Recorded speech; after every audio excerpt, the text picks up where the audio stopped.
Hello friends, welcome to my library. I'm so glad you've come to visit. If you've been following my newsletter for a while, you'll know at this time of year I quite like to do a roundup of the books that I've read in the past 12 months.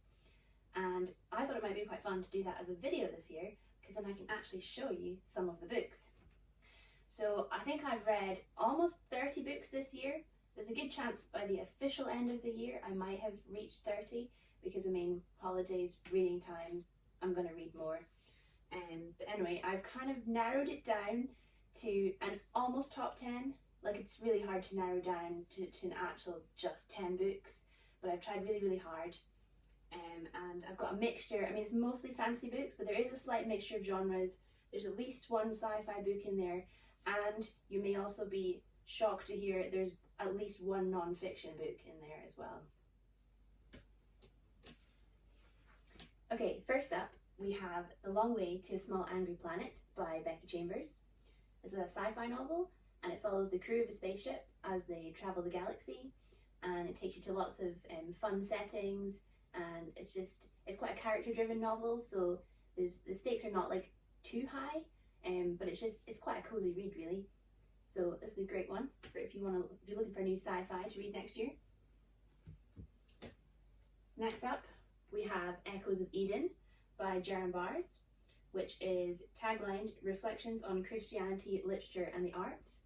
So as a non-fiction pick goes, it's probably the most story-themed book I could have picked, but it counts. And it's got some great chapters in there on reflections on Christianity and Lord of the Rings, Narnia, Harry Potter, Jane Austen and Shakespeare. So a really great read if you're interested in that sort of thing.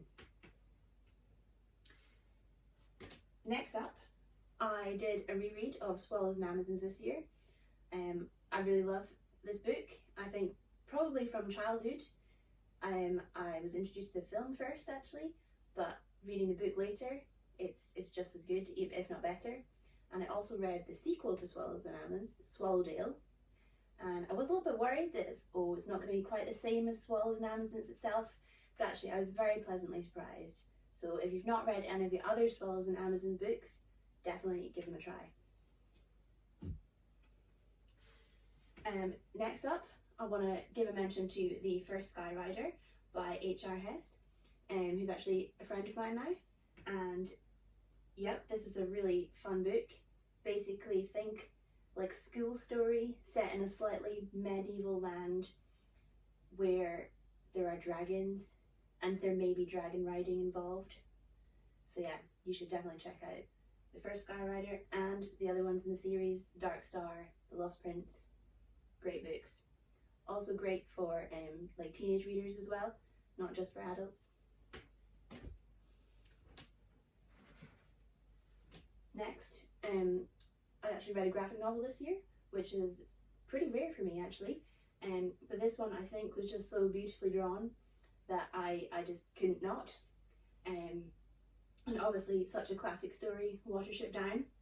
So obviously Watership Down itself by Richard Adams, but it was adapted and illustrated by James Sturm and Joe Sutphin. And yeah, definitely check it out because it is honestly so beautiful, so beautiful. So I like to read a lot of physical books throughout the year, but I also read quite a lot on my Kindle and listen to audiobooks as well, because they totally still count. So I'll just give you a little roundup of those ones who've made it onto the list of top favourites this year. So Brandon Sanderson's Oathbringer, book 3 of the Stormlight Archive. You're going to need about 50 hours if you're going to commit to that audiobook, but it's 50 hours well spent, especially if you're a fan of kind of epic fantasy storytelling. It's an incredible series. You should definitely read it if that's your thing. Special mention as well to Brandon Sanderson's Skyward series, which I did a bit of a reread this year. Well, just of the first book, but yeah, another really fun series. A bit shorter than the Stormlight Archive. These ones are set in space, and they follow a young pilot as she learns to fly and discovers the mysteries of her world. Mention to Strange the Dreamer, which I listened to the audiobook of way back at the start of the year. Very beautifully written book. Also, special mention to Golden Sun by Pierce Brown. That's the second one of the Red Rising series. That's another sci-fi.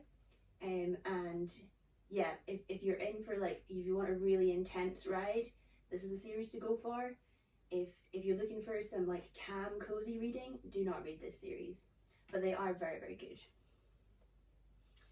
Yes, and then on to another one that I listened to on audiobook, Emily Wilde's Map of the Otherlands. This is actually book 2 of a series.